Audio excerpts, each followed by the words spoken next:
All right, here we go.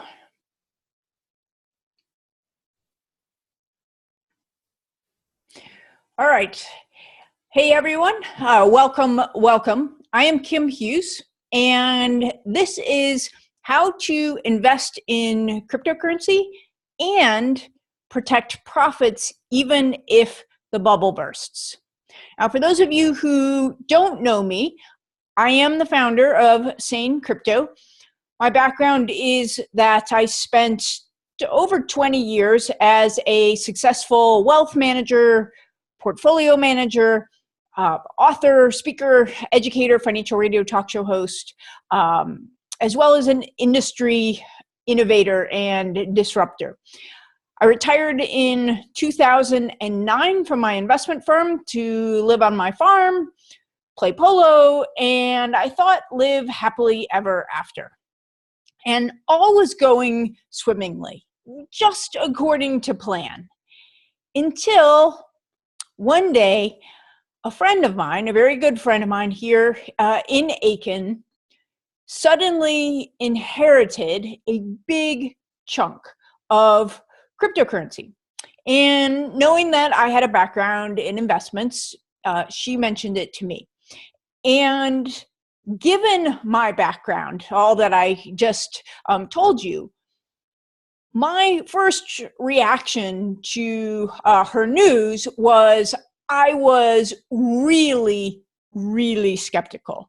In fact, in my brain, I was screaming, "Oh my God, it's a scam. It's going to go to zero. You have how much? Sell it now. Get rid of it while the getting's good, while there's somebody who will buy it from you." And I'm really glad I only said that to myself, because I'm trying to think. At the time, it was worth about 300,000, something like that. 6 months later, it was worth $1.5 million. So it was a really good thing that I didn't tell her to sell it.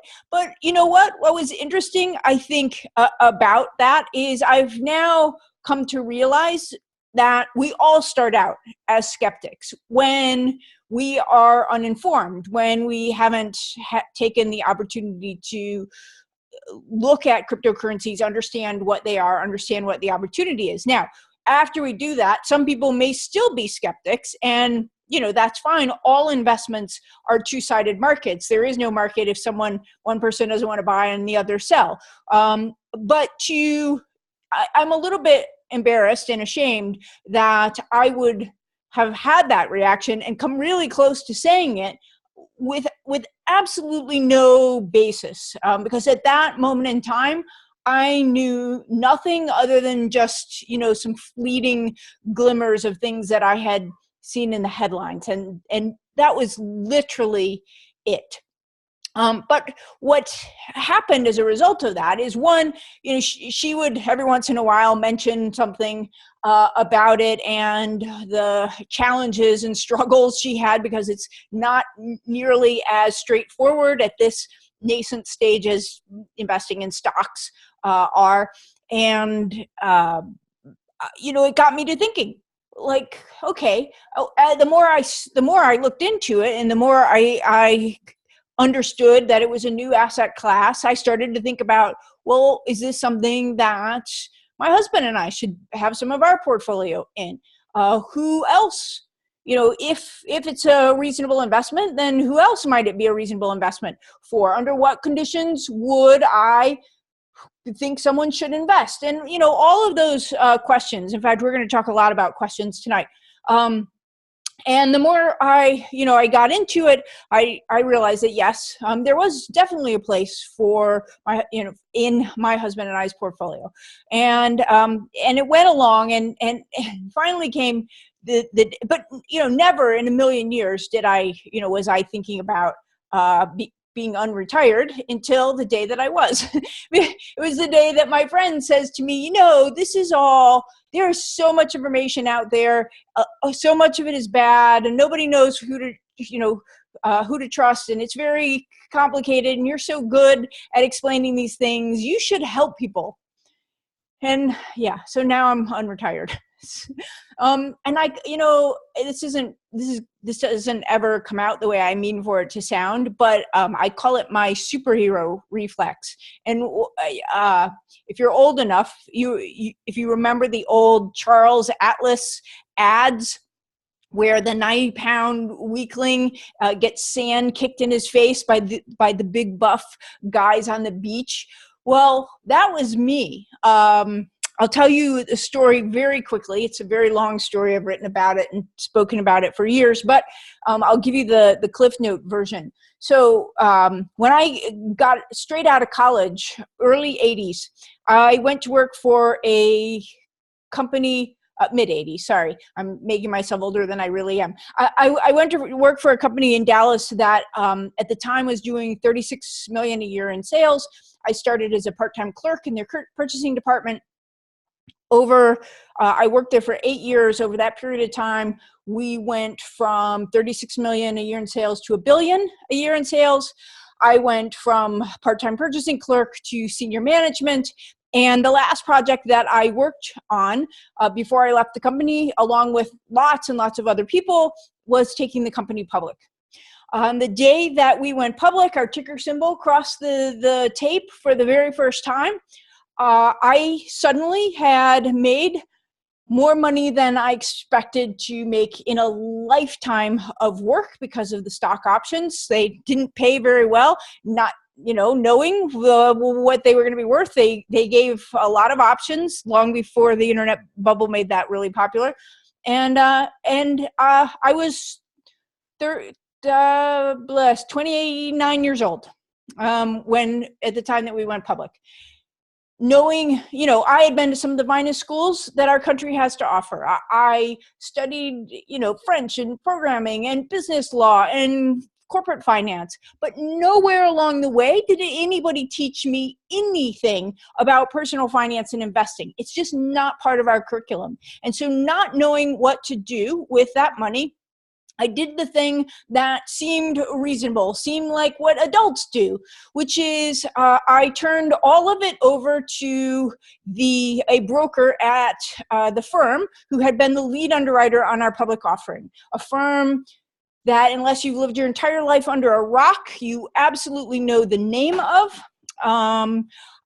They assured me that they would take care of everything. If I needed money, all I had to do was ask. They'd write me a check. And so I did what any young, dumb, red-blooded American kid would do. I quit my job and I proceeded to have a really good time. For 2 years, that is. 2 years later, my phone rings and they say, I'm sorry to be the one to tell you this, but your money's all gone.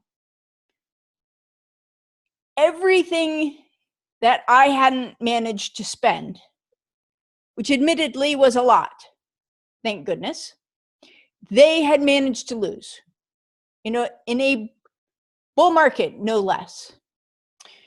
Not only had I lost everything, after entrusting it to, the experts who told me that they would take care of everything. And all I needed to do, I was set for life. All I needed to do, if I needed a check, was ask.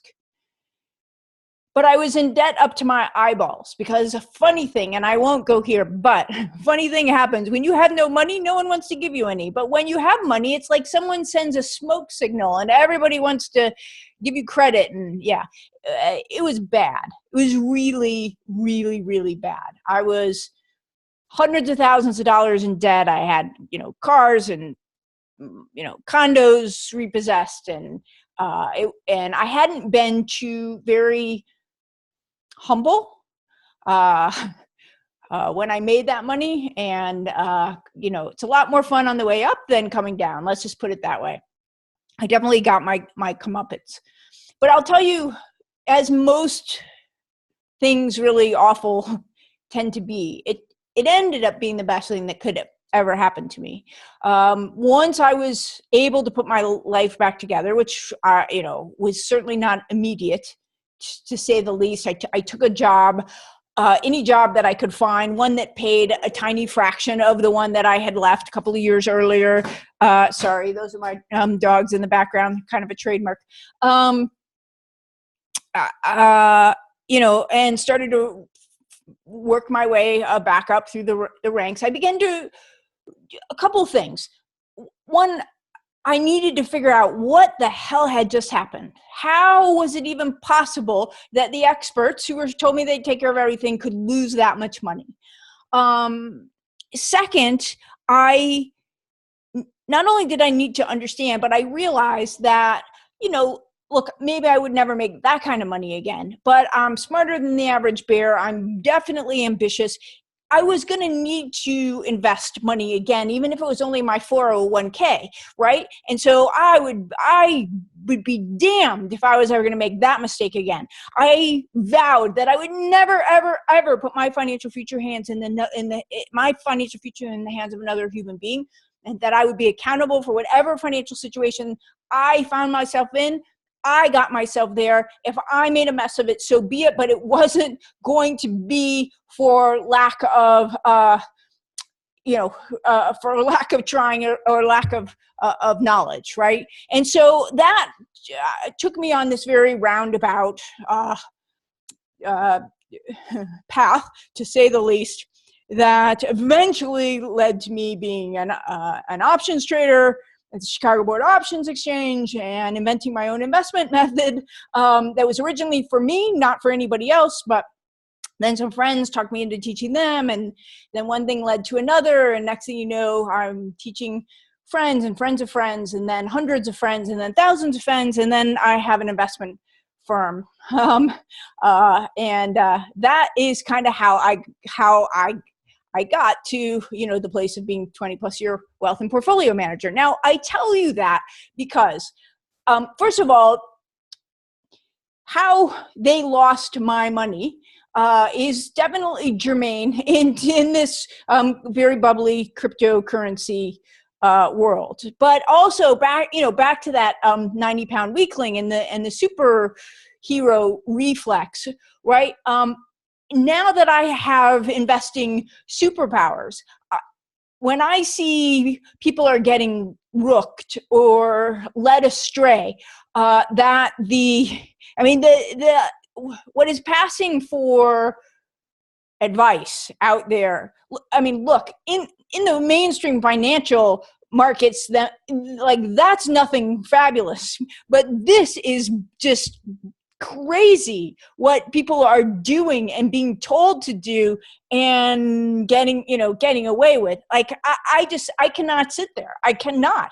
I have this need to jump in because I know what that feels like, to trust somebody, to follow their advice, and to lose everything.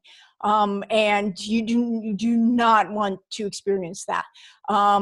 Most people have this mistaken idea that the financial market's job is to make them money. And nothing could be further than the truth. There's a quote that says it is the market's job to reallocate money from the ignorant to the intelligent, from the lazy to the hardworking, from the naive to the educated, and from the speculator to the investor. I wish I had said that, because it's a spot on quote. I didn't. Barry Ritholtz of Ritholtz Wealth Management did. But 20 plus years in the financial markets have taught me that most advice is designed to make the person selling it rich, not you. Most investors are mushrooms. They are kept in the dark and fed a load of crap so that the financial services industry and now the crypto hucksters can continue to make money from you. They want you to stay ignorant and naive and make stupid decisions. Okay, because that's how markets work. What you have to understand, I know I'm getting way ahead of myself, right? I'm just trying to set the stage, but you have to understand that markets are zero-sum games. Only way I make money is by taking it from someone else. My smart decision, your dumb decision. Every time you make a dumb decision, you are paying that money to someone on the other side of that. And so, of course, Financial professionals need a really big crop of people who are naive and dumb and doing dumb things, because in that they need someone on the other side of that zero-sum game, right? So my job is to shine a bright light into that dark room so that you at least know the rules of the game that you are playing, right? So that it's at least a fair fight. And then if you choose to ignore them or do something else, because you think you've got a better way, so be it. No worries, right? But at least you knew, right? Which is more than I could say. I didn't, and it cost me. All right, so with that as backdrop, let me tell you what we are going to cover tonight. What I am going to do is I'm going to switch over here to if I can find it, to my slide presentation. Hang on.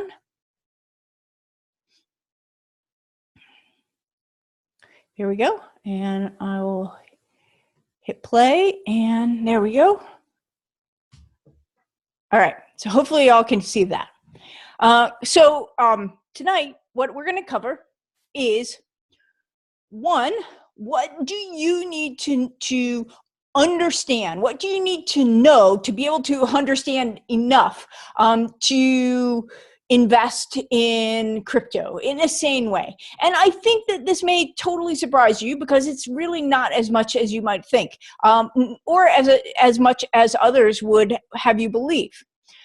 Second is, and apologies if you see me looking off, I've got the dual screens here, camera screen. So, but what the second thing is, what are the opportunities and the risks in investing in cryptocurrencies? And this is key. There are always both. Profit is, in fact, the reward for risk. I don't care what anybody tells you. There is no such freaking thing as magic internet money. Doesn't exist. This is not magic. This time is never different. Okay. Markets work just the same. Doesn't matter that it's a new asset class. Okay. So there are always both, right? So we're going to talk about opportunities and risks. Number 3 is, how do you manage those risks? Okay, because you should always be thinking about that as well as the opportunities. They go hand in hand. So let's dive into number 1. And just so that we are all on the same page, we're going to start with some basics. So that, because when I did the survey of folks before the webinar, I had people that ran the gamut from 1 or 2 in terms of their crypto knowledge, all the way up to 8s and 9s. Okay, so just to be on the same page, we're gonna start with some basics, because here's the thing: when I mention the word cryptocurrency, or even Bitcoin, as much as it's been in the news, the response that I get most often is, "I've heard of it, but I'm not 100% sure that I know what it is." Okay, so and for purposes of this presentation, I'm just going to talk about Bitcoin, because it is the largest of the cryptocurrencies. And if you, at least in terms of the mechanics, if you understand this one, that's enough. That's all we need for today. You can apply that idea to all of the others. All right. So let's start with Bitcoin. So Bitcoin, the definition is software that forms a decentralized peer-to-peer payment system. So what the heck does that mean? Notice that I have the word software highlighted on your screen.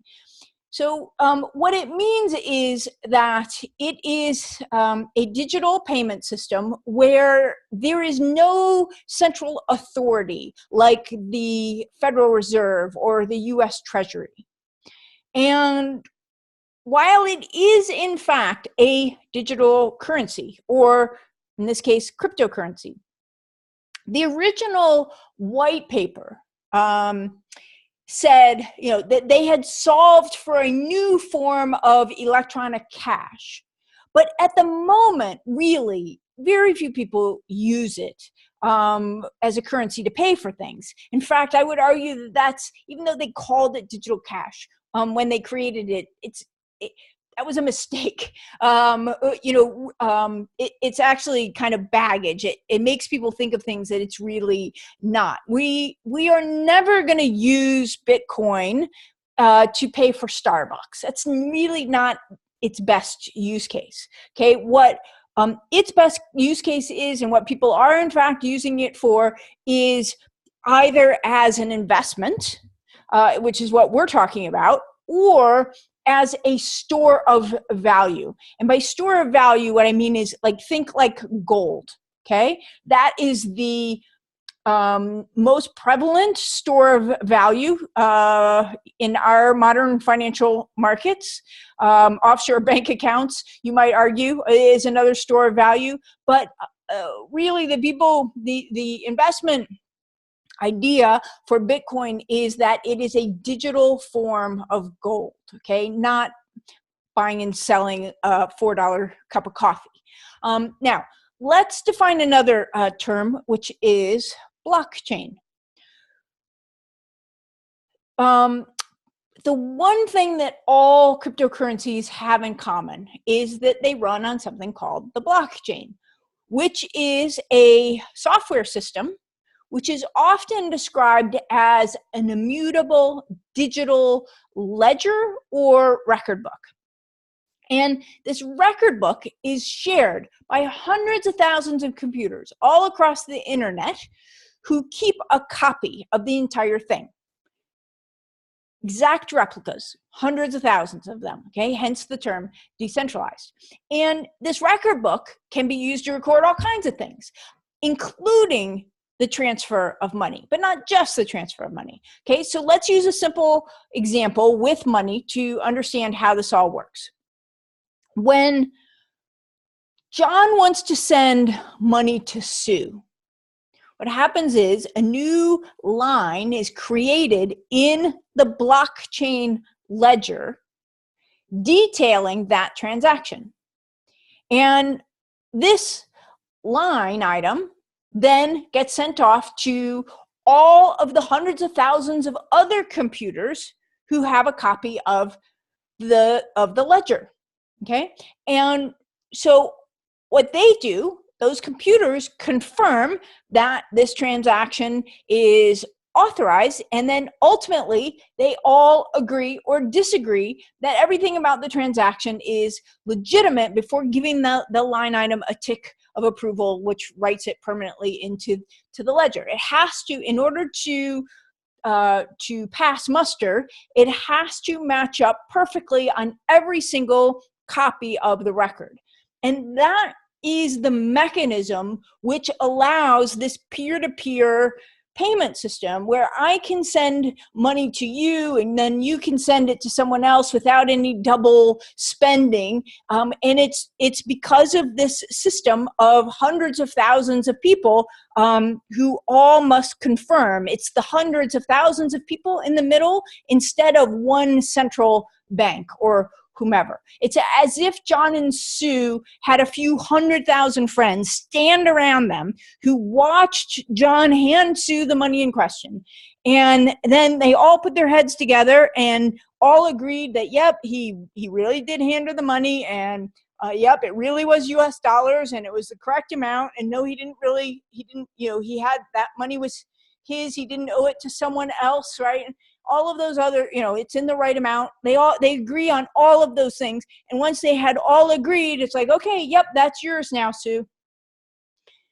All right. So the genius of this shared record book, and what is so disruptive about it, is this idea that it requires no bank, no centrally owned company. And you don't have to place your trust in any financial institution. It's called a trustless system. There doesn't need to be any middleman of any kind. Now, just to elaborate a little bit further, this shared record book is also not owned by anyone, not by any one individual or any one organization. It's owned by everyone who has a copy. But that doesn't mean that any one person who has a copy has control. They don't, because again, there's hundreds of thousands of individual copies and they all have to match up. Okay. So, one person can't go make a change because their copy won't match the rest. So this record book, in addition, it's what is called often immutable, or in simple terms, that just means irreversible. What that means is that every line entry will exist in the record book for perpetuity, for as long as the internet exists, right? If Sue wanted to refund John's money, they wouldn't scratch out that line item in the ledger. They would create a new line item paying that money back from Sue to John. Now, because of these technology design decisions, fudging line items in the shared record book, as I mentioned, is impossible. If someone has a copy of the ledger, or even a bunch of copies of the ledger, right, and they were to try to dishonestly change it, those changes would be rejected by the hundreds of thousands of other computers used in the verification process. Things wouldn't match up. They'd say, talk to the hand. And really, that's about all you need to know about the underlying technology in order to invest in it. Actually, other than one more thing, this is an analogy that I use with my family that sometimes helps them, so I'll share it with you. If you remember some of the standardized test questions that we took when we were in school, like A is to B as X is to Z. So I always say that in this case, internet is to blockchain as Amazon is to Bitcoin. And what I mean by that is, back in the 90s, no one knew what the internet was either. In a conversation, my father one time famously, at least in our family, asked me, do you really think this internet thing is going to change anything? But internet, even though it kind of seemed like a toy at the time, right? That was the underlying technology back then. And blockchain is the underlying potentially massively disruptive technology today. The companies back then that were being built on top of this newfangled internet thingy ranged from Pets.com, the famous sock puppet company, which failed along with thousands of others, to Amazon, which rose from the ashes, to tons of new companies that came along after that, the internet bubble, right? So does that make sense what I mean? You've got the technology, internet, Bitcoin, and the companies, Amazon, yeah. Did I say that right? Blockchain, internet, blockchain, Amazon, Bitcoin, okay? All right, excellent. So let's define a couple more terms and concepts then. Then another question I get a lot is Bitcoin a real thing? Can I carry it around like real money? I think crypto advocates would probably take umbrage at that real money part. For one, in the crypto world, what I just referred to as real money is called fiat currency, to distinguish it from digital or cryptocurrency.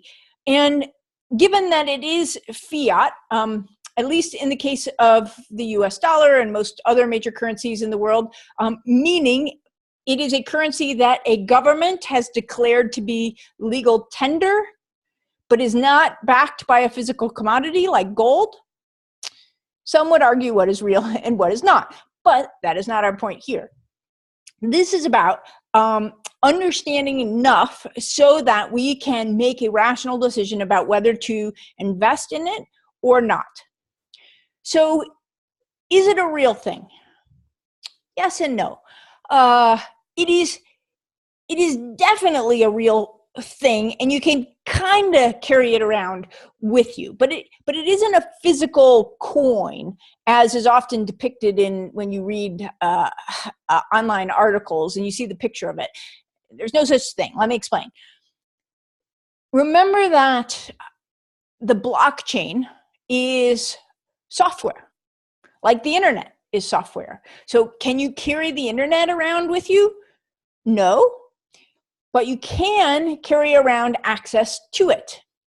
Well, cryptocurrency is the same thing, the same way. Your quote currency is an entry in this massive blockchain ledger with copies all across the internet, okay? Just like the money in your bank account is an entry in your bank's ledger. But in this case, that entry is stored on the distributed ledger with thousands of computers, okay? With me so far? All right, so the way that you, and by the way, if you're not, and you have questions about any of this as they go along, feel free to type them in, and I'll come back to and answer them if they make sense, or if I haven't made sense. So the way that you access your cryptocurrency is with a software key, which you kind of think of like a password on steroids. And whoever has that key has access to your crypto. As Anton Antonopoulos likes to say, your key, your money. Not your key, not your money. It's like a bearer certificate.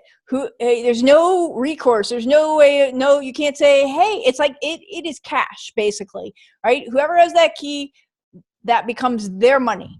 Okay. So in other words, you lose your key, and it's gone. Like gone, no backup. Money's gone. Okay, that's a really important distinction. So, can you carry around Bitcoin?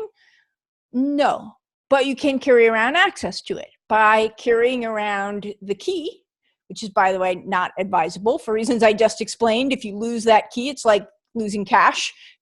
Whatever money you have on the ledger is now someone else's. Or you can carry around apps on your smartphone called digital wallets that allow you to send and receive that digital currency, sort of like we do today. Okay, so there's nothing physical, but it is very real.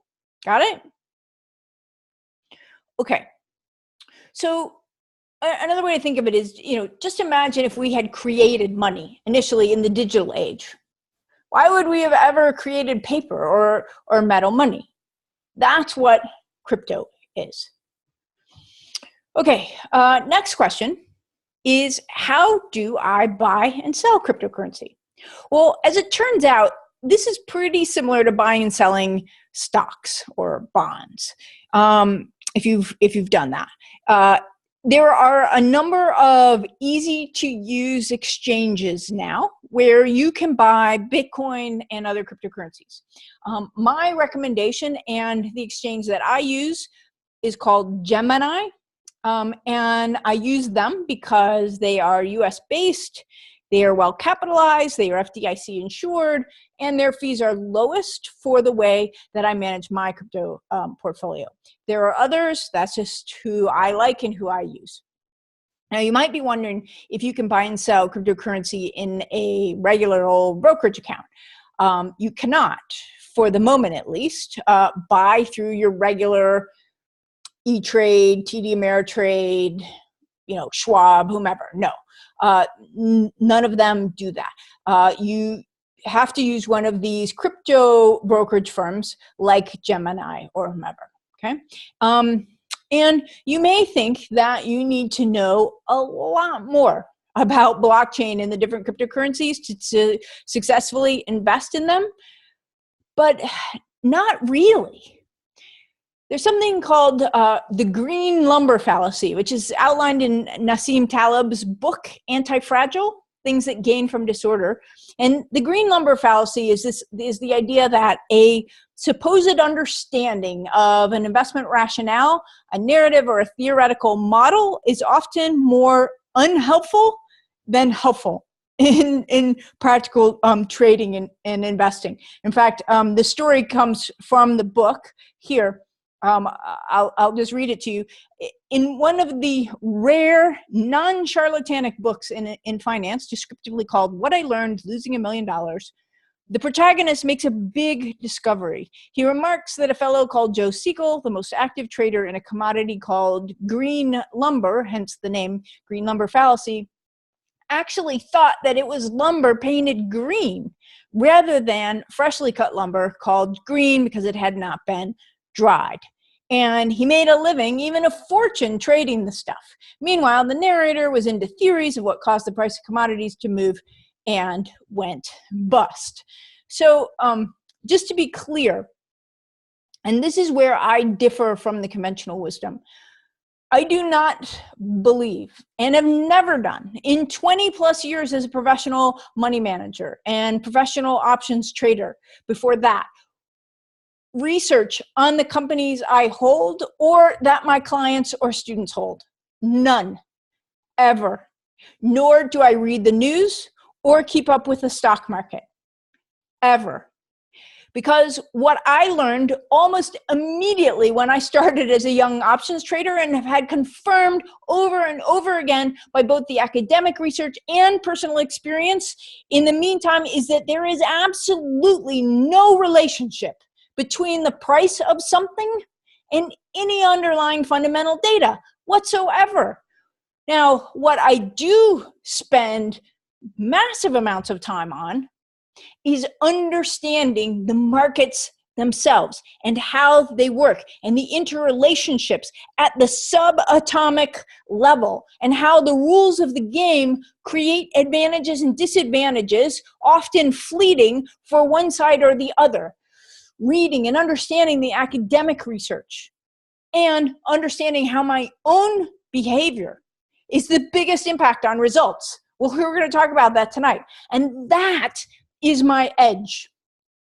Doesn't matter to me whether it is stocks or options, pork bellies or Bitcoin.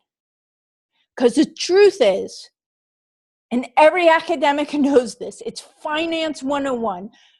Market prices are random, driven by a million different factors and actors. In fact, academics call it the three-body problem, and therefore have no relationship, at least in the short run, to fundamentals whatsoever. So any effort to learn anything from reading prospectuses and white papers is an utter waste of time, at least from an investment perspective. Which to some people is really disconcerting because that's not what they've been told, not what they've been taught. It seems counterintuitive. I think it should be liberating because what it means is that technical knowledge and inside information doesn't win. If it did, we wouldn't have a chance, I promise you. Yeah, well, I could tell you about inside information. Systems win. That's the good news. Good systems followed religiously win out every time. Which leads me to my next point. In the survey that I asked you all to fill out when you signed up for this webinar, over 45% of you said you wanted to know how do I manage the risk. So let's talk about that. It's very apropos, given that there has been a 60% plus correction in the cryptocurrency market since the highs of December and early January. So just understand that there are many different kinds of risk. It's not just this one big amorphous thing called risk, okay? But for today, we are going to talk about five, is that right? Yeah. Five of the different types, okay? And for now, what I'm going to do is I'm just going to define these, and then we'll talk about where and how we manage them as we get deeper into the presentation. Okay, so the first one is business risk. This is risk which is specific to the thing that you are investing in. If you invest in Enron and they go under, okay? I'm trying to think of who has been a recent a recent big name bankruptcy, right? But it's not, it is very specific to that one entity. The next one is liquidity risk. This is the risk. This is very meaningful in cryptocurrency, that because it's very thinly traded, there's not a lot of buying and selling. It's not a huge, massive, liquid market that when you go to buy or sell, best case scenario, liquidity risk is, if I'm Merrill Lynch and I go in to buy 10 million shares at a time, I'm so big that I pay more because I move the market. But worst case scenario, that's, everybody is heading for the exits at the same time. And it's something that's like crypto that's very thinly traded and you can't get out, or that it's falling so fast that it's difficult, if not impossible, to get out. That's known as liquidity risk. Legal and regulatory risk, which has got a lot of people got their knickers in a twist here recently around crypto assets, that this can be specific to an entity that you're investing in. It could also be specific to an asset class, or, in the case, but the interesting thing about this is the one that's least under our control. Interestingly, even though it gets a lot of attention here recently. Then you have market risk. Now, this is the one that everyone thinks of when they think of risk. This is the risk that the entire market goes down, or the bubble bursts, or that the mortgage crisis. That's market risk.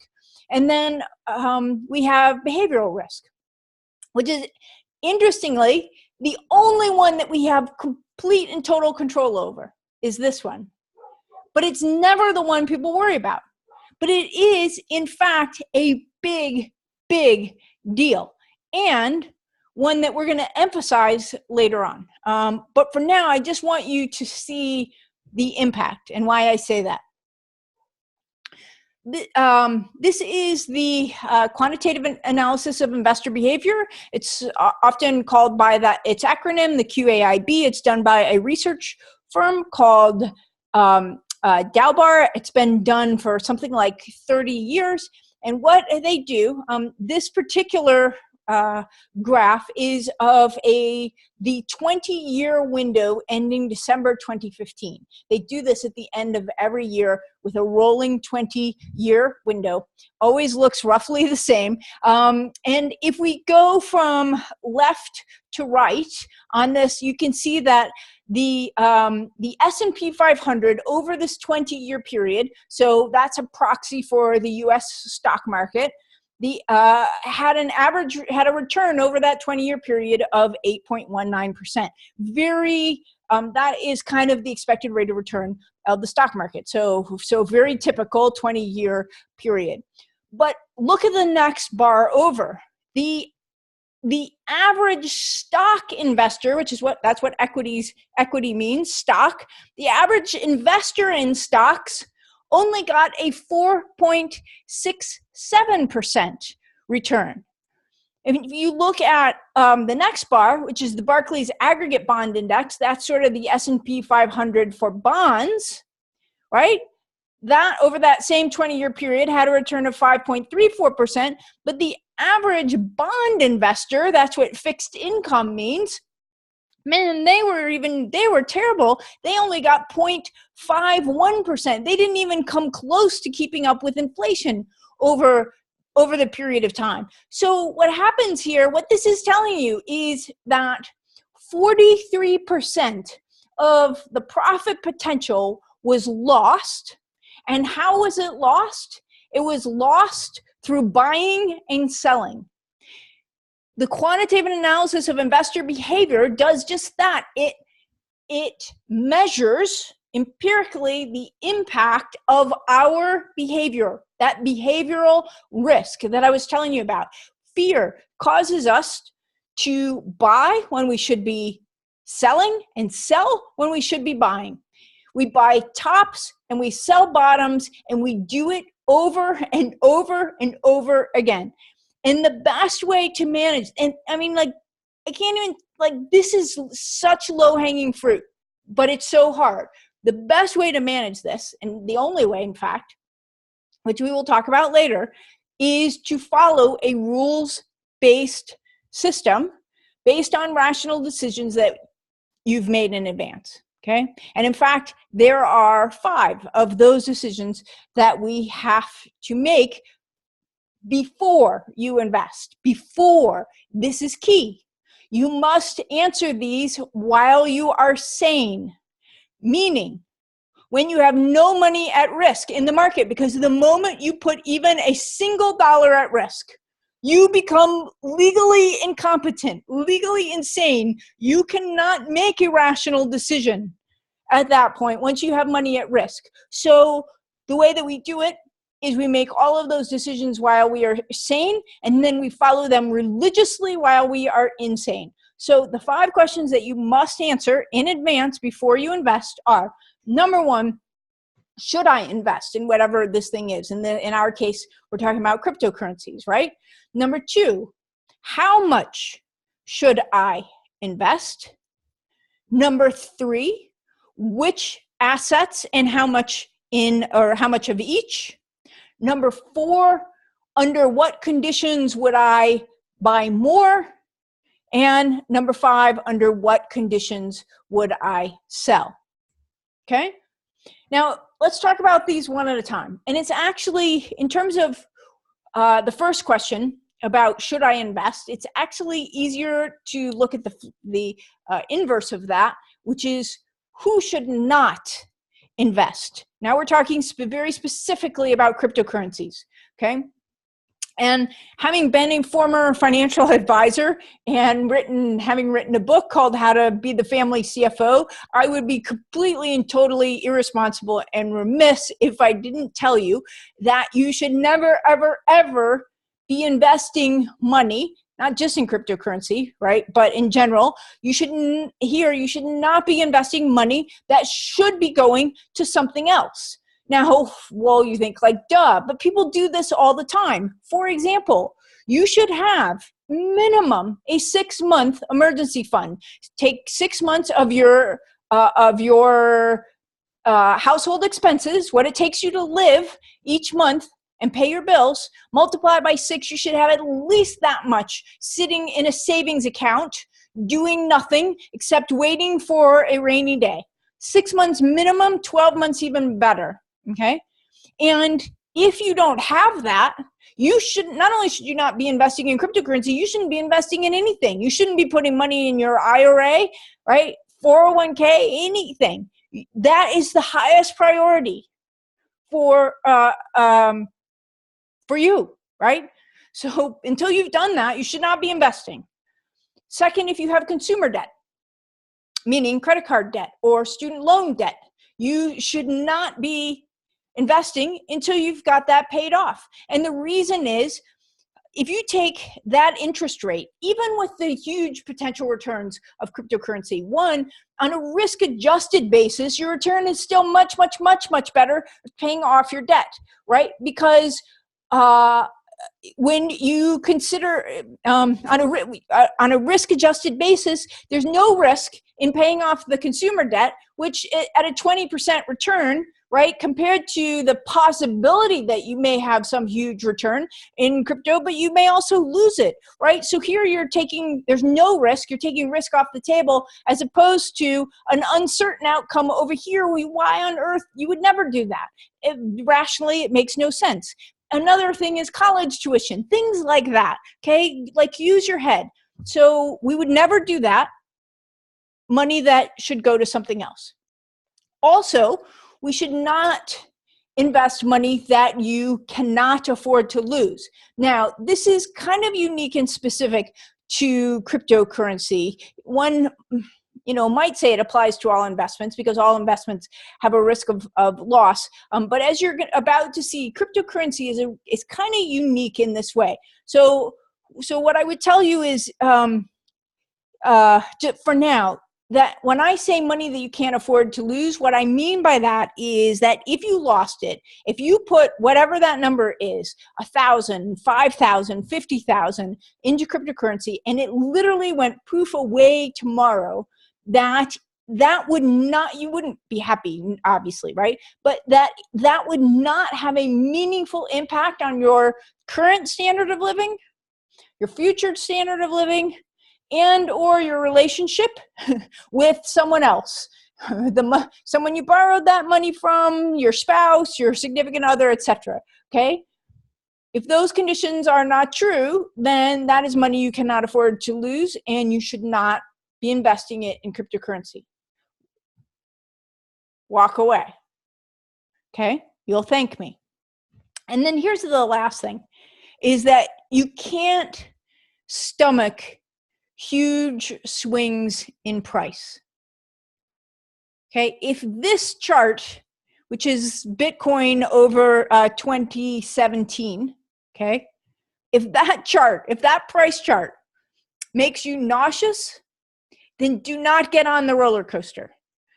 Because going back to behavior, it's even lower right now. It's down around 8,000 right now. Okay, so going back to behavioral risk, Dr. Daniel Kahneman, who is the 2002 Nobel Prize winner in economics, says the more emotional an event is, the less sensible people are, and there is nothing more emotional than the prospect of losing money, and even more so, losing money that you can't afford to lose, okay? So now that we know who shouldn't invest, then it's easier now to answer the question, who should invest? And my answer then is actually within certain limits, everybody else should invest. And I'll explain. It's not for the reasons you might think. Okay, it's not for the reasons everyone else would tell you. It's not because your poker buddy, is telling you how much money that he's making and that you have this horrible case of FOMO, right? It's because it is the rational, sane thing to do. Let me explain. So this is our roadmap to sane crypto investing. You can find this on my website it's at sanecrypto.com/roadmap. Okay, fairly easy. It's also up on the top in the top nav. And I won't go through the entire thing. If you want to, look at it on your own, I think it'll be fairly self-explanatory, especially once I explain this part of it. So you can. There are 4 rungs. These represent the different parts of the market cycle, okay? And the place with crypto risk-return ratio, where we are right now, is down here on this bottom rung, where notice it says bubble, okay? And some people go, oh, bubble, oh, right? Bubble is not necessarily bad. I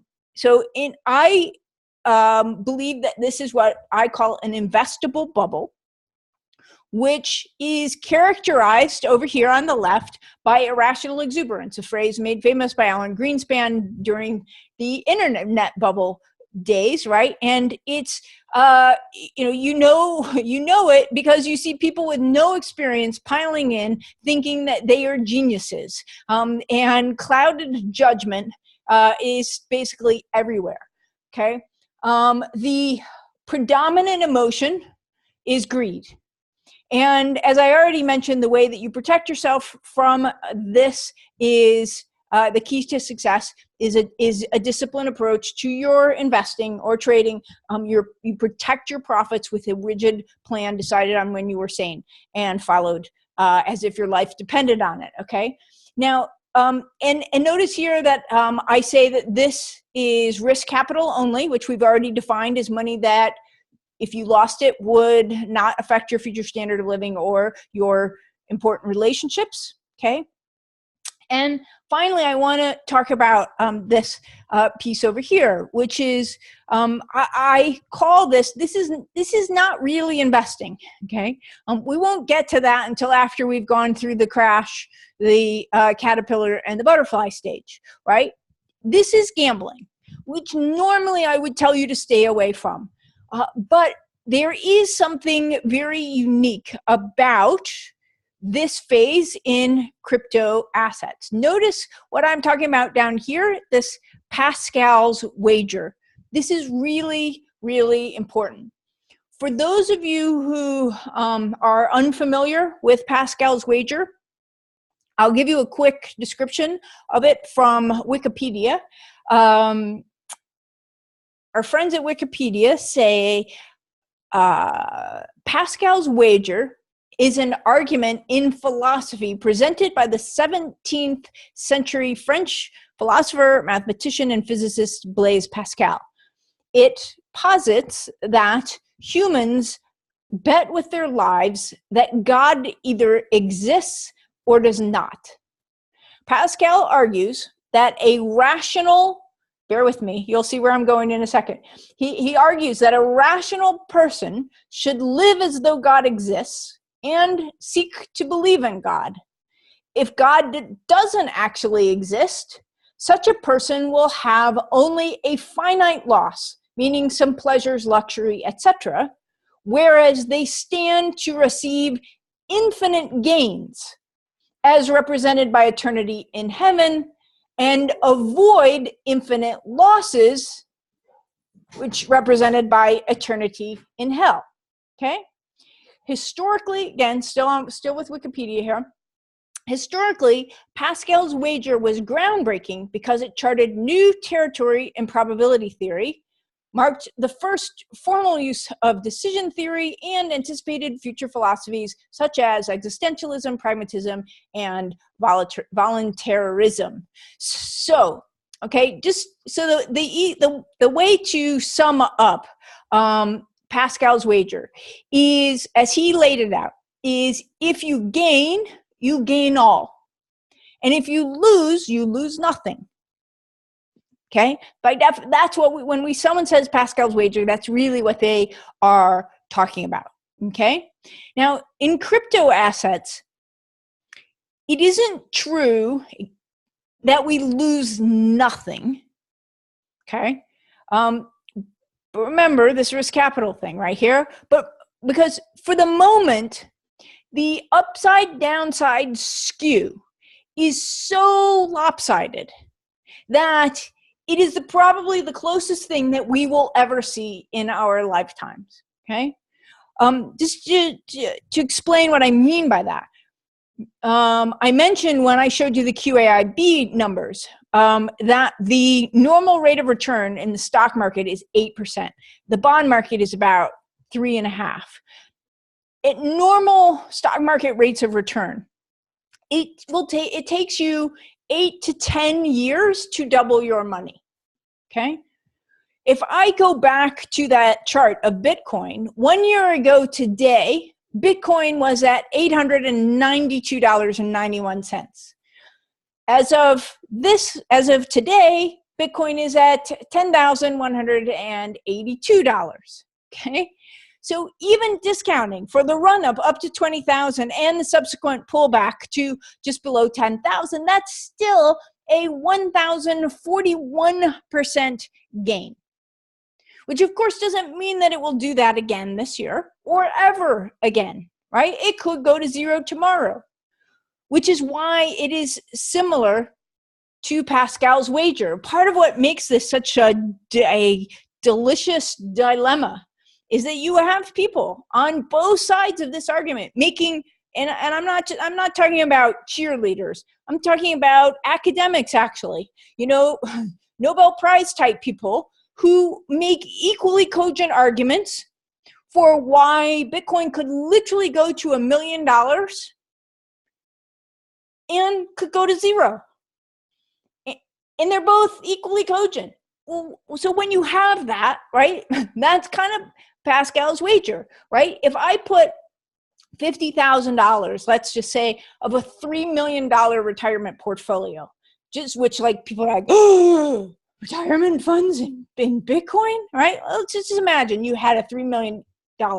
Doesn't really matter the number, okay? But for the moment, let's just say 50,000 of a $3 million retirement portfolio in crypto assets.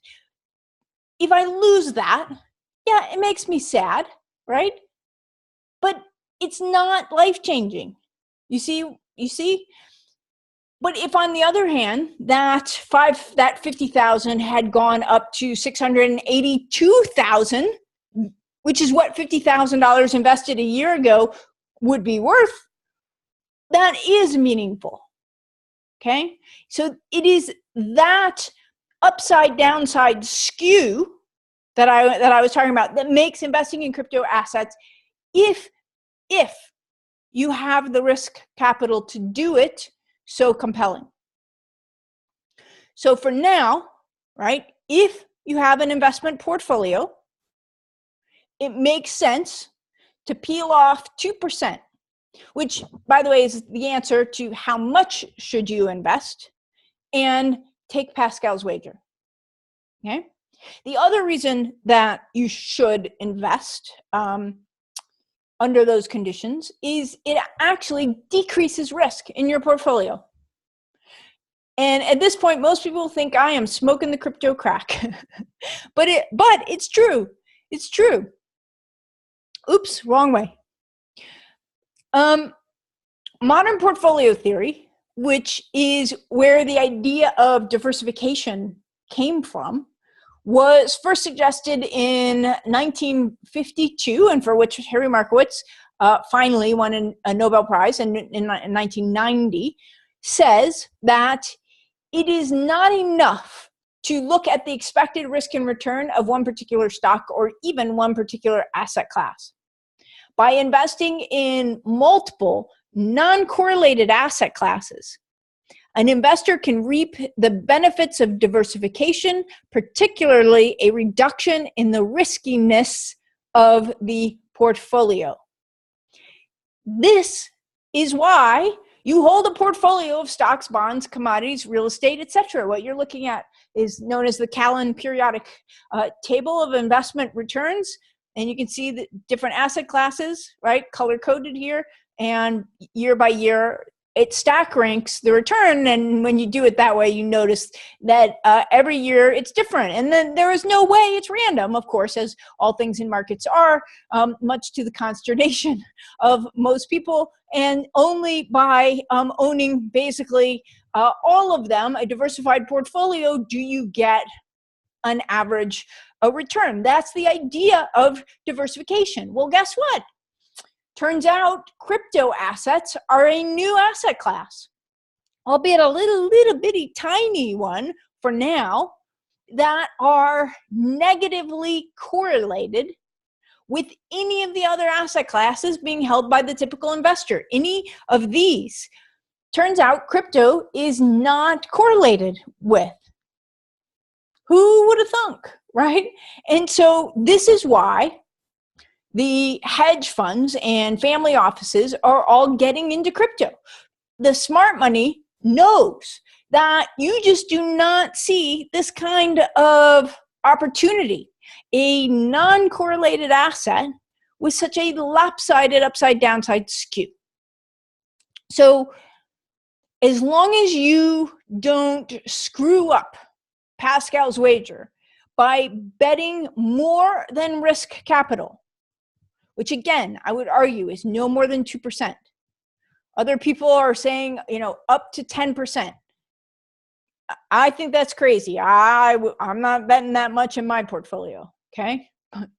But as long as you don't screw it up, then Pascal's logic would tell you that investing is not only rational, it is the only rational choice. And that is why I say everybody else. Okay? Now, just to reiterate, the answer to number 2 for me, as I said, is no more than 2% of your maximum investable assets. That means if your total investable assets are 10K, which by the way means things like Like that's not your house. It's liquid assets. Your IRAs, your 401ks, your portfolio cash that you have sitting around on the sidelines, investment, real estate, stuff like that, annuities. Okay, even pensions could be considered. Okay, so your total investable assets. So let's just say that those are $10,000. That means that you should not be investing more than $200. Okay? At 100,000, then your maximum is $2,000. At 500,000, it's 100,000. It's 10,000, and so on. Right? And if your first response in your head to that is to be disappointed, like, oh, 2,000 or 200, that's all? I can't make any money off of that. Then you need a system more than anyone, okay? Because that's not sane and it's not investing. Please understand, this is not a lottery ticket, okay? Remember, pigs get fat, hogs get slaughtered, okay? So the next question is which assets and how much of each. Remember these that we talked about before? Well, business risk, liquidity risk, legal and regulatory risk. To a large extent, these are managed by the answer to this question about which assets and how much of each. What you want to do broadly, right, at a high level, is you want to be investing in those crypto assets that have the clearest use case, the deepest liquidity. You want to follow the smart money, meaning the institutional Wall Street money, the hedge funds, the family offices, people like that, prop desks, okay? You want to go wherever they're putting their money, that's where you want to put your money, as well as those assets that have the potential in the future for hedges, ETFs, etc. Okay, so that's what we are investing in. Now, question number 4 is, under what conditions would I sell? Now, I got to tell you, this is the big one. One of my not this webinar, two or three ago, when in answer to the webinar survey questions that I asked, she said, and I'll read it to you. These were her exact words. Have Bitcoin, was in when it went up over 19K. Got scared yesterday and sold when it got to a low of 9,000. Bought it back when it started to go back up. Should have waited. Really interesting though now, because it's lower than 8,000. I mean 9,000, right? It's in the 8s. In fact, it's been as low as in the 6s. Biggest question is when to buy and sell, or just hold, but to when. Okay? That is it in a nutshell. That's the problem that we have. And if this is you, don't feel bad. You can't help it. Most investors do the exact same thing. Remember this? This is exactly what QAIB is measuring. Because what most people do, because their prehistoric lizard brains are hardwired from millions of years of evolution, is they sell when others are selling and they buy when others are buying. This herd instinct makes complete and total sense if you're a caveman. If you and your buddies are out hunting woolly mammoth and there's a rustling behind the bushes and one of your buddies starts running, you don't stop to wonder what he's running from. You run. Okay? This is another Pascal's wager, actually, because there's no downside to running. Worst case, you're just like, you're a little out of breath, right? Like, what were we running from? But if you don't follow your crew, and you're wrong, and there's a saber-toothed tiger behind the bush, you get taken out of the gene pool. But what served us well as hunter-gatherers is not so useful today. So in both of my investment methods, the one that I invented, 20 some odd years ago for stocks, and the same crypto system, which we'll go through in more detail in a minute, we have built-in predetermined points at which we sell. And it is always as the price is going up, okay? Counter to what our brain wants to do, never as it is going down. In the Snyder method, we were able to set it up so that it just happened automatically. The stocks were just sold. We didn't have a choice. We woke up one morning and they were like, oh, they were gone. Okay, because we were able to sell call options against it, and at that point where we wanted to sell it, and they get exercised, right? But with Bitcoin, we don't have those advanced tools yet. This market is still very, very nascent, embryonic, okay? Which makes it even harder because the swings are bigger. It's a lot more volatility than in stocks, and we have to rely on ourselves to hit that sell button at those predetermined points. Okay? Actually, I'm getting ahead of myself. So I'll show you that in just a second. But anyway, in the same crypto system, we call that profit raking. Okay. And again, it happens at predetermined formulaic points determined in advance. And just to emphasize this point about the formulaic decision making and how critical it is to success. Actually, I want to tell you, I have a bunch of great stories about this, and I'm looking at the clock and realizing that I'm going to go way over if I tell you these stories. But time and time again, what has been, I've had the benefit of working with literally thousands and thousands and thousands of investors and watching them, because not only did we manage money for people using our method, but I taught thousands of them to do it themselves, and then help them mostly to overcome fear and greed, and in wanting to not follow the rules of the system. And some of my very classic examples of this is when I first started teaching my method for stocks back in the day. One of my classes was right before 9/11, and you probably won't remember this, but after 9/11, the markets were closed for a number of days. It was a big deal. When the markets reopened, nobody knew what was going to happen. The futures were down, lock limit down, thousands of points, and one of my students who had just taken the class had just gotten his brokerage account open and funded the day before 9/11. And so now a couple days go by and they're getting ready to open the market. And he calls me that morning and he says, Kim,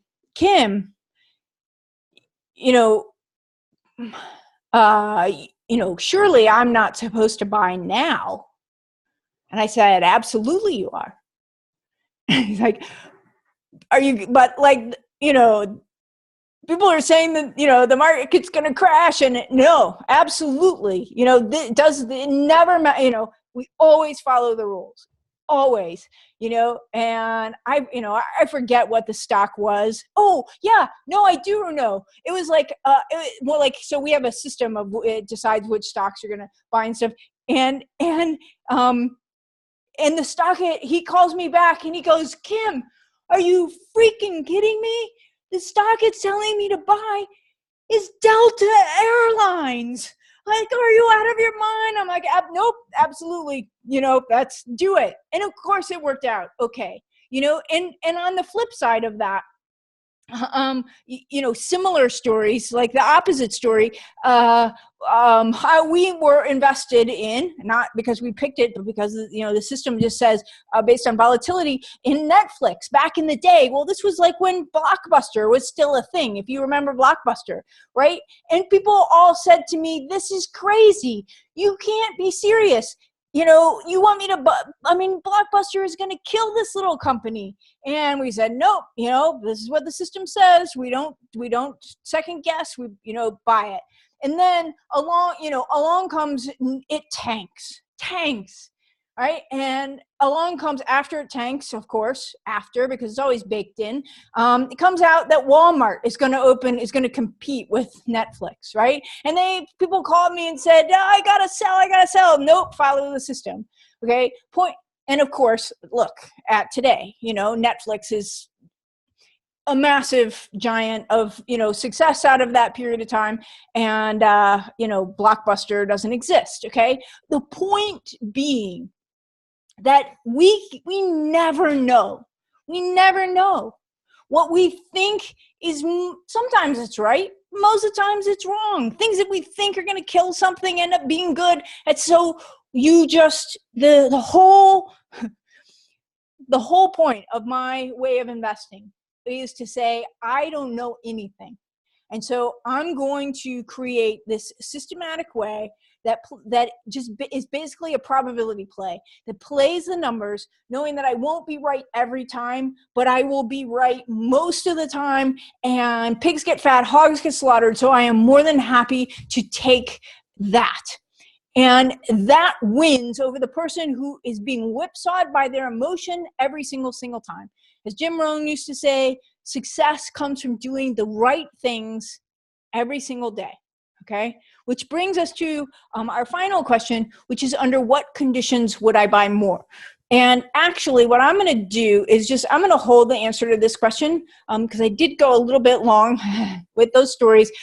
So in the interest of time, I think it will make a lot more sense if you just see the answer to that question in the context of the whole system. So quickly, just to put a ribbon around this section of the presentation, I believe that there are 3 secrets to making money in this market.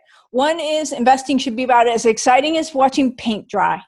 If you want entertainment, go to Las Vegas, okay?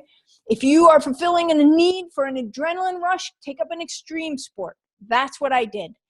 This should not be exciting. It should be boring. Number 2 is follow the suits, not the hoodies, meaning follow the institutional investors. You never take investment advice from a developer who, you know, have fallen in love with their product. This is a technology. It is not a religion. And finally, number 3 here is lose the news. You need to shut out as much noise as you possibly can. Okay. So with that, I want to take questions, but I also would like, if you're interested, would like to tell you a little bit about my plans for the Sane Crypto Mastermind, which is my paid community and course. If you'd like me to tell you about that, you can just type yes in the question box. That way I can also show you in the context of the system how those 5 questions get answered. Okay. All right. Perfect. Okay. Good. And I'll go fast because I know I'm running out of time. So my signature program is the Sane Crypto Mastermind. And the goal of the mastermind is to help you make more money investing in cryptocurrency and keep more money than doing it on your own. In the Sane Crypto Mastermind, well, the heart of it is a set of first principles that I've developed over 20 plus years in the investment industry, and a worldview that is based on the fact that this time is never different. History just repeats itself over and over and over again. And those help us to answer those 5 key questions in advance while we are sane. And then the Sane Crypto framework tells you exactly how to implement the answers to those questions. Okay. So there's no deviating, no guessing, no interpretation, as you've probably ascertained by now, right? Other people give you a menu. I give you a recipe, step by step by step by step, no guesswork, right? And the point of this framework is very specifically, if you follow, if you can see the line, it's kind of faint, behind it. But it goes this way and then up this way and then here. So the point is to get you from being a nervous Nelly, being unsure of yourself. What should I do? There's news, the price is going down. Oh, it's going up. Should I buy more? Whatever, right? To being a steely-eyed missile man who executes no matter what, even when your lizard brain is screaming at you to do the opposite, because that's what lizard brains do, okay? That is what this system is designed to do. And what we do in the system is, as I said, it's really just the implementation of the 5 questions. You'll notice that each one of these steps, it's divided into kind of 3 phases: decide, acquire, and manage. But each one of these steps has a from and a to. So we start with those 5 questions, right? Which takes us from reactive to proactive. I guarantee you, if there is ever a time where you react to the market, you're making the wrong decision. It never fails. You might get lucky once in a while, but it was not a sound decision. By the time you react, it's too late, and it's your emotions talking. Okay, the key is to make sure that we are proactive, that we know exactly what we're doing under every circumstance. There's nothing that could happen that would throw us a curveball or in which we would not know what to do. Okay, that's the way that my systems work. Okay, then there are some interim steps here as well. So for example, here I walk you through the setup of everything: your brokerage account, your bank accounts, your encrypted email address, your VPNs, all the technology and security basically, which is to get you from confused, because there's a lot and it's kind of different than what we're used to. It's not quite as simple as stocks, to prepare, okay? And then next step, okay, funding account. This is where we implement the answer to the question, how much do I invest? Okay, that 2%. At the point that you transfer that money from your bank account to your brokerage account, you just went from spectator to investor. And then in our next step is I call it rolling your own index fund, okay? This is the point. This is where we answer the question: what are we investing in, and how much in each? Very specifically, right? That's a cut and dried answer. And at the moment that you do that, you just went from sane to insane, because now you have money at risk. Okay. At this point, all decisions are locked and loaded. You cannot change them. All right. Then we've got a couple of other interim things here.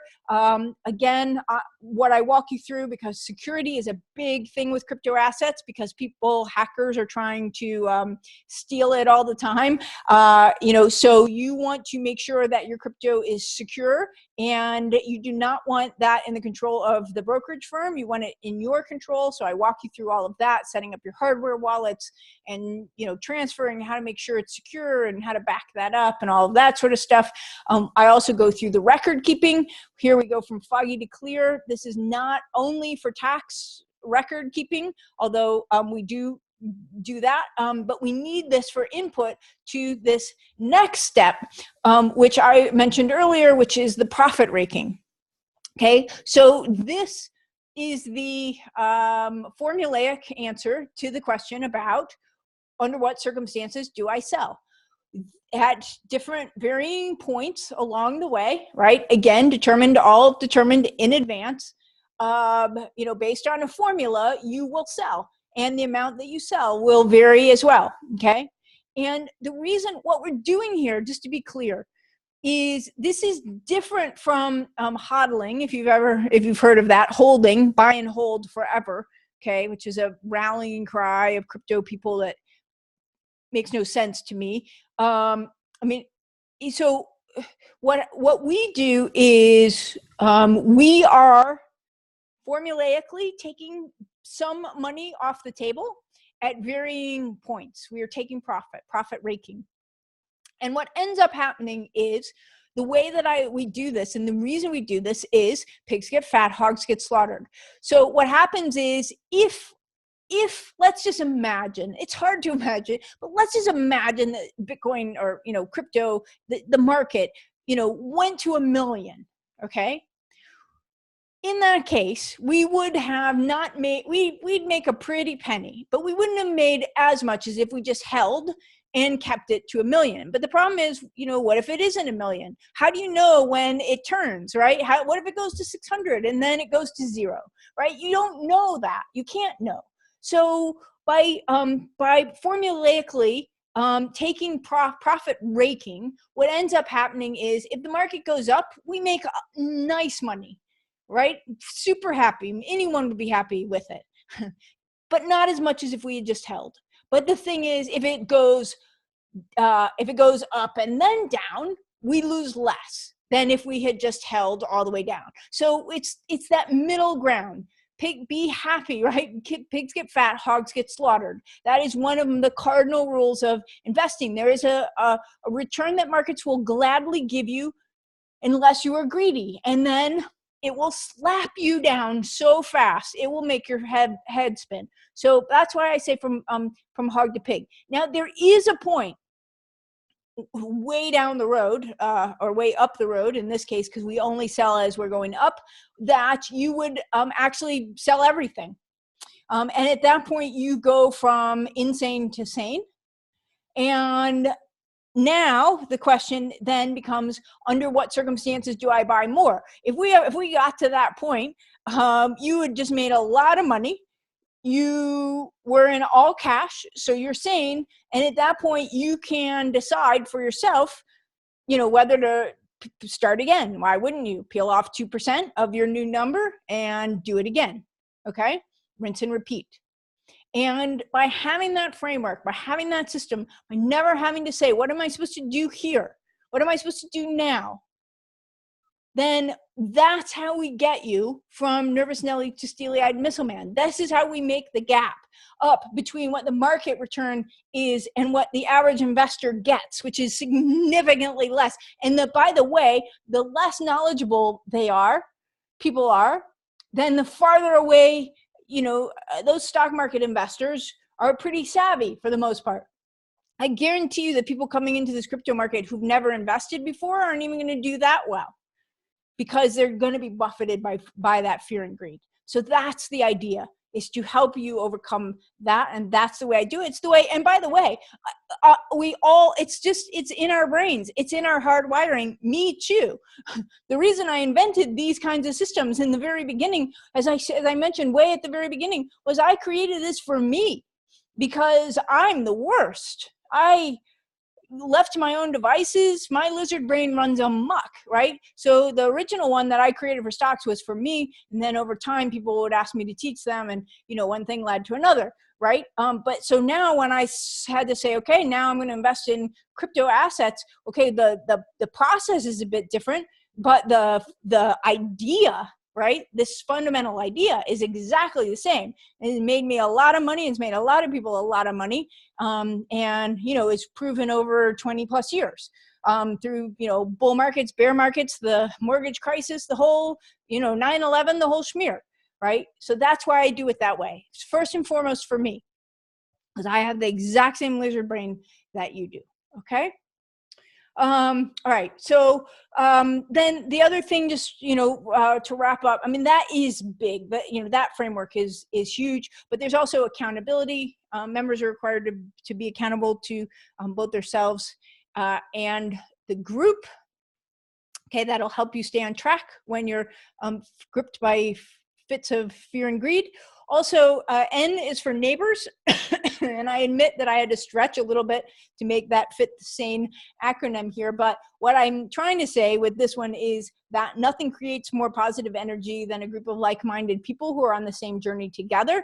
And nothing creates more bad decisions than listening to the voices in your heads. So over time, this is very, very, very new. I'm like at, minimum viable product here. But as over time, as that community grows, then you will have round-the-clock access to a group of peers who are all following the same philosophy and the same system together. Well, back in the day in my investment system, we actually used to take cruises together and stuff like that. It was crazy. We would say, okay, we're going to Alaska. Who wants to go? And 100 of our people would go, and it was awesome, and they wrote songs about it. And if we could create any kind of community even remotely close to that, then this would be awesome. And then finally, E is for expert guidance. You can eliminate all the wasted time, money, frustration by getting help from a trusted mentor who has been there and done that, namely me.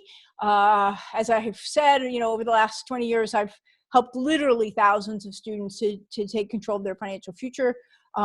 You will attend monthly group calls with me, updates, and Q&A. And you will have my cell number, which you can always pick up and call in a real pinch. Okay. So live course with me. By the way, this is a live course right now. Someday it will be all video, but for right now, it's spread over 2 Saturday evenings, 3 hours each. Monthly group calls, recordings of the course and all the calls, unlimited updates. This is huge because as the cryptocurrency market evolves, the system, if you saw my original stock investment method, what it looked like back in 1999 compared to what it, today, it's a 418-page book. So this unlimited updates as things change, because again, I eat my own cooking. This is the way I manage my crypto assets. So as things change, I will give you any updates, and then my cell number, private Facebook group, and a 100% money back guarantee. So I'm like, sorry, I know I'm like rushing that end part, but just to I don't know for sure when I'm going to offer this again. I'm just finishing up with a group. So it will probably be in the next week or two that I open this up. If you are interested, then and you're serious about making money from cryptocurrencies, then the Sane Crypto Mastermind just takes all that guesswork, that frustration, the tech overwhelm out of investing. What's arguably the hottest market in decades, possibly our lifetime. So what I've been doing is I've been offering a VIP early bird price in exchange for these early students giving me feedback and case studies, and asking the great questions like, hey, how can we do this and not this? And I can say, oh, because I didn't think about that, right? And then, as I said, I will eventually turn this into online videos. But so what I've been doing is giving the early birds a $350 off the rack rate. The rack rate was $997. So that for now, to you all only, it will be $647. And as I said, it's not available right now. I'm finishing up this group, but kind of thinking, I don't know, not this weekend, but starting maybe the following weekend. But so here's what you do. Just go to sanecrypto.com/course right here. SaneCrypto.com. You can also find it in the top nav of my website if you forget that. And then just let me know. Put your email address in here and click request invitation. Let me know that you'd like to be notified. There's no obligation by putting your email in there. But what that also does is it preserves the special pricing for you, as well as tells me that you are interested and would like to be notified when I open the program. Okay. Okay, I did manage to fit that all in my 90 minutes, but I know I kind of flew through that last bit a little bit. Anyway, any questions that I can answer before we sign off? I do want to be respectful of your time, but I also want to make sure if you have any questions whatsoever that I get those answered for you.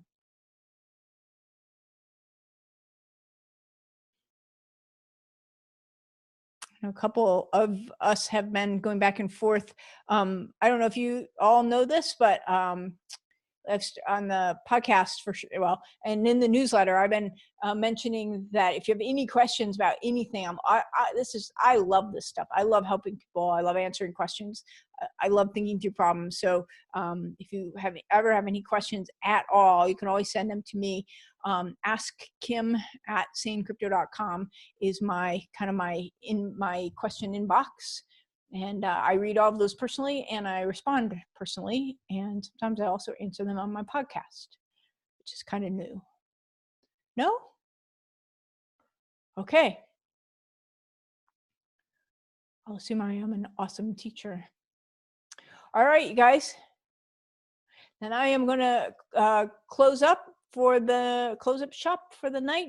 Again, any questions about this or anything, then feel free to reach out. I really, really, really appreciate you spending time with me this evening. I hope that you found it helpful. I hope that regardless of whether you ever participate in one of my programs or not, you learned a lot. You hopefully got a very different perspective on investing than what you typically hear. And by the way, everything I said tonight is not just applicable to crypto assets. 95% of it is equally applicable to your mainstream investments as well. So make sure to take that into consideration as you go forward. All right, you guys, onward and upward. Until next time, may the crypto gods continue to smile on us all. See you.